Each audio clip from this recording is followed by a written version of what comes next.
E nós preparamos uma arte para mostrar os itens que terão alíquota zerada, conforme o relatório de projeto de lei complementar. Vale reforçar que a lista ainda pode mudar até a votação no plenário. Vamos acompanhar aqui no telão. Então, produtos isentos: arroz, manteiga, margarina, feijões, raízes e tubérculos, cocos e café.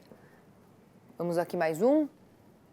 Continuação: açúcar, massas, óleo de soja e óleos de babaçu, fórmulas infantis, leite, incluindo o leite em pó, integral, semidesnatado ou desnatado, farinha de mandioca, farinha de trigo, farinha, grumos, sêmolas, grãos esmagados ou em flocos de milho e também o pão do tipo comum.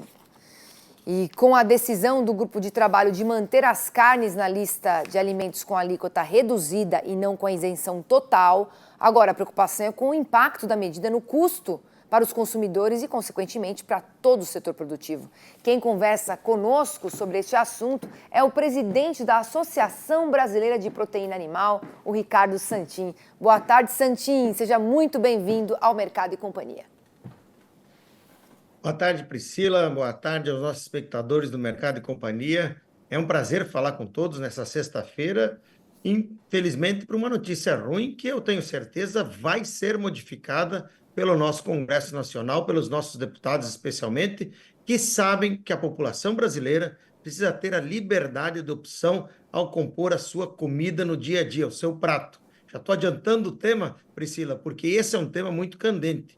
O brasileiro consome uma comida que é uma básica, que é arroz, feijão e uma mistura de proteína. E que nós defendemos seja carne de boi, carne de frango, carne suína, carne de peixe e demais carnes, junto com o ovo, para que o brasileiro possa se alimentar e ter saúde para enfrentar os desafios do dia a dia. Precisa de proteína para ter saúde, com certeza, né? E enfrentar os desafios, como você mesmo falou, né, Santin? E com certeza a BPA recebeu essa informação com muita surpresa, porque essa isenção das carnes na cesta básica era uma coisa que até o presidente Lula tinha defendido publicamente, não é verdade? Sem dúvida, sem dúvida. E os deputados do grupo, conversando com a BPA, disseram que iriam colocar. Não sei por que razão isso foi retirado, mas eu tenho certeza, vários integrantes do grupo estão convencidos. A Frente Parlamentar de Agropecuária, deputado Pedro Lupion, deputado Arnaldo Jardim, vice-presidente, que agora há pouco se manifestou, e vários outros deputados, têm isso como quase que uma cláusula pétrea. Lá na negociação da reforma tributária, não se colocou na PEC as proteínas animais, se colocou só o ovo, os hortifrutis e frutícolas. Aí se deixou para essa regulamentação, mas com o compromisso de quem ia ser alíquota zero. Aliás, vários estados são zero. As carnes estão na cesta básica, é uma verdade, elas estão integrando a cesta que foi revisada, a cesta saudável revisada pelo governo federal, e mais do que isso, sempre nos estados o ICMS é zerado em mais de 10 estados, ou seja, a cesta não paga alimento. Hoje, Priscila, se a gente tivesse essa implementação que o governo está querendo fazer, e inclusive você coloca bem, a despeito do que fala o presidente da República, eu fico até estranhando o presidente falar uma coisa e o governo dele fazer outra. Mas só o frango e o suíno vão subir mais de 10% na prateleira do consumidor. Isso é inflação na veia do país, quando a gente precisa mudar a economia para poder o país voltar a crescer. E me fala uma coisa, Santin, qual que é a expectativa da BPA para a revisão dessa medida? Quais são as próximas etapas? O que vocês vão fazer? Bem, primeiro, quem define a reforma tributária são os parlamentares. O governo envia um projeto que é negociado previamente, a comissão trabalhou, mas quem vota são os 501 deputados e depois os nossos 81 senadores.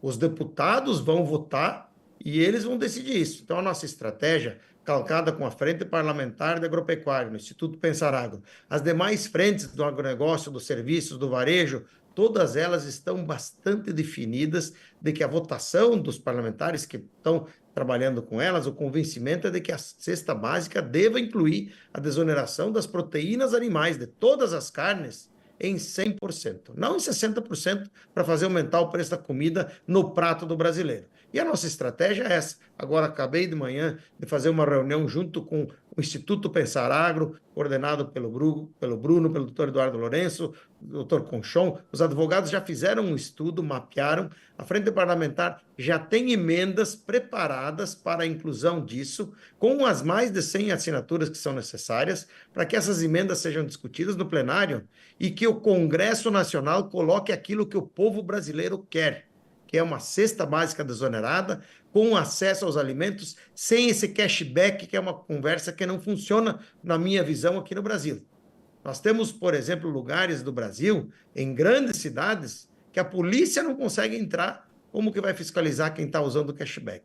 Nós temos grotões do nosso país, e aqui no meu Rio Grande do Sul, lugares onde não tem internet o dia inteiro, ou então o armazém vende com caderneta. Como controla um cashback desses? Aí o que acontece? Essas pessoas mais vulneráveis vão pagar mais caro porque está lá um imposto que eles estão pensando em devolver depois. Não é assim no resto do mundo. O cashback funciona em pequenos países e países continentais como o nosso, com tantas diferenças, precisa sim de ter os alimentos básicos, os nutrientes básicos, quase que como uma política de saúde pública, para as pessoas terem acesso a nutrientes que vão lhes dar imunidade e poder viver uma vida digna, como todos os brasileiros sempre viveram até agora.